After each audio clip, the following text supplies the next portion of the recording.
Love Evolved details. Where is the Desmodus Draculae? And a YouTuber drama. You're right, kids, it's Raasclark and welcome to your regular ARK community news. Before we begin, don't forget to hit that like button, subscribe, share around, and let's get into it.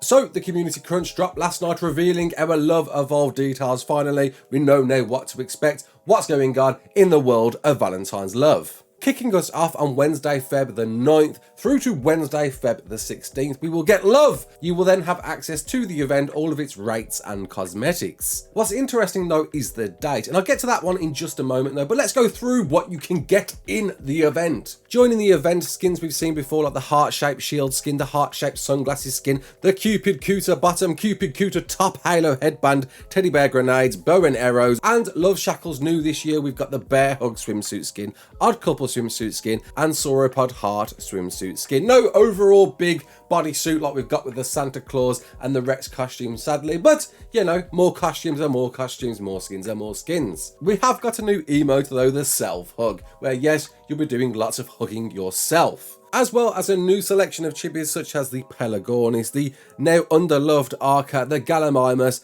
the Karoko or otherwise Penguin, and the Lovebird. Assuming the Lovebird is the one shown in the fantastic new artwork created by, I'm guessing, Mr. Fuego once again, but I am a bit cautious about crossbreeding sheep with feroxes. I don't think you can do that, can you? Sorry, I don't mean sheep, I mean Shinehorns. They do look very similar though. And are we going to get half-bred versions with perhaps the body of a ferox, the head of a Shinehorn? Could it grow into a big, humongous, strong Shinehorn? Wouldn't that be cool? Don't think it is, just part of the picture, part of the fun. Love Evolved, Valentine's, loving, hugging. That's the event. The event colours you've seen before like lavender cream, medium lavender, peach, deep pink, light pink, dark red, red, magenta, light red and white are all coming back to the event, as well as all of the rates. Of course, that's what you want to know more about than anything else. Official servers, you've got a bit of 3 times XP, harvesting, taming and breeding, all the way up with an improved mating, interval and hexagon bonus. Small tribes, you've got a bit of 4.5 times, ARK Pack 5 times and Classic 6 times.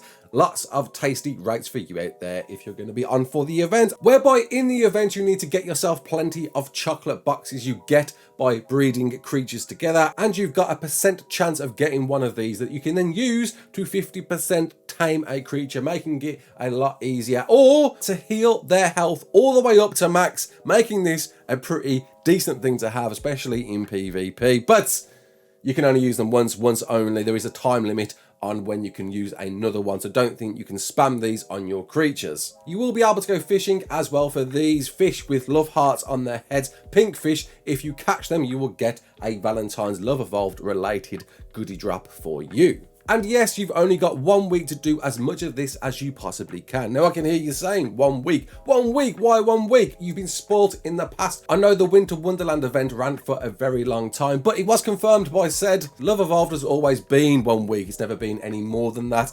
That's just what you get. But I do have another theory as to something that might be going on behind the scenes. Lest we forget, this announcement has been released way before the event is actually dropping. It's on the 9th. Which is not even for another week and a bit just yet. Why have we got information for this event so early on? We never normally do. They only release this information usually the weekend before it actually drops. So I've got a theory, a little theory, as to why we're getting this news here, right now.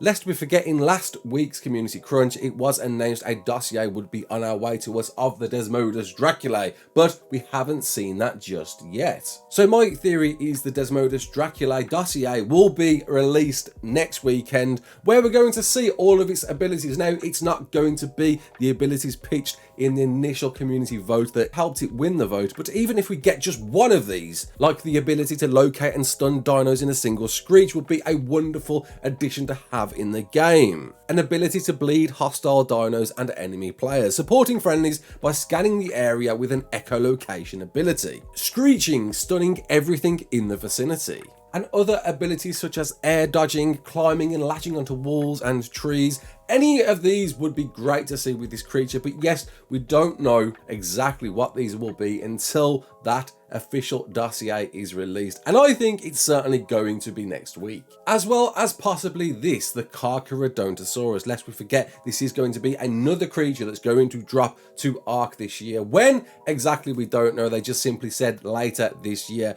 Could possibly be before Fjorda. Might be afterwards. I don't know. I really don't know what they're going to do there. Whether it's going to be a bridge before the map or maybe afterwards. If it's definitely after Fjorda, I think that can certainly confirm ARK 2 won't be out this year. But credit to this original dossier creator. This isn't the official one that's going to be released, but I'm very, very much excited to see what this is going to be, what this is going to be capable of doing, how it's going to change the meta. Lest we forget, this, in my opinion, is going to be the go-between between a Rex and a Giga. I know a lot of you out there are saying, no, it can't just simply be that. It needs to offer something more, something that really, really sets it apart as a new theropod that you're all going to want in the game. I think it's going to be somewhat of a Giga competitor. I want to see that. I think the Giga is one of the greatest creatures in the game. I still really do enjoy taking these down, taming them, and bagging them to be one of the most powerful things you can own in ARK. But it would be great to see something new that kind of just made the Giga a little bit fearful. Think like the woolly rhino that, yes, can enrage a Giga and actually can beat one down pretty quick if you're nimble enough with a rhino. Now, it would be great to see something akin to that offered that ability, just to strike that fear into a Giga a bit more and give reason to tame a Charcharodonto. So we'll have to wait and see what those abilities are certainly going to be. And I just hope we are going to see this before Fjorda. Fingers crossed, and hopefully definitely details next weekend, along with, of course, the Desmodus Draculae. So, YouTube drama has been doing the rounds. A lot of you have been getting in touch with me, asking me to cover this story, and I've been a bit dubious, a bit cautious about running this because, one, I don't want to be seen taking sides.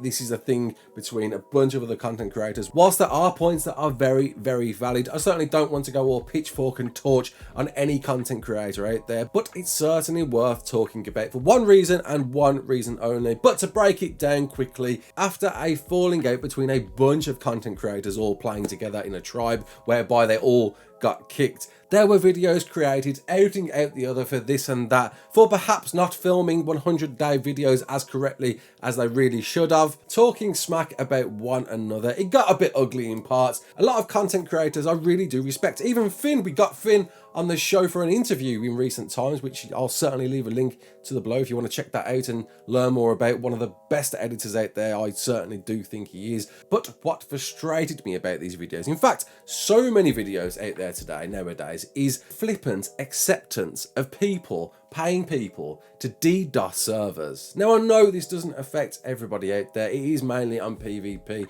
and across officials and unofficials alike, and it just seems so accepted nowadays. Now, this could be because it's been years and years and years since DDoSing has been an issue in ARK, and it's never, ever gone away. I know server providers have tried their best to compete against this ridiculous and really stupidly should be illegal thing that people are doing, and yet they are still winning time and time again. I've been through the process myself. I used to run an unofficial server where somebody, I'm guessing who I banned off the server, got somebody to DDoS the server repeatedly for weeks on end, and my server providers couldn't do a thing. They were trying their best to try and isolate the scenario, but the person that came through to stop it happening was another DDoSer. What? Why? How on earth have we given so much power to these people out there? Why are we just so accepting of it being a thing, a part of ARK now? It's so frustrating to see that we talk about it like it's just a thing that happens in ARK nowadays. It so shouldn't be.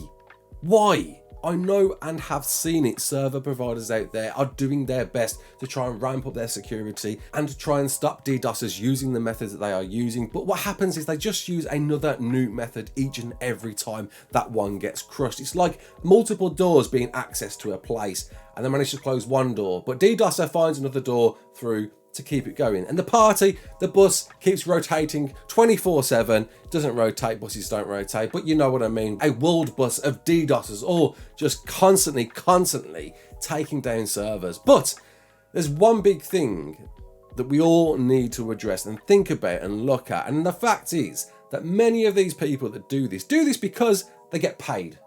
You out there who has done it, you pay them money, and they do it because they receive that money. And why wouldn't they?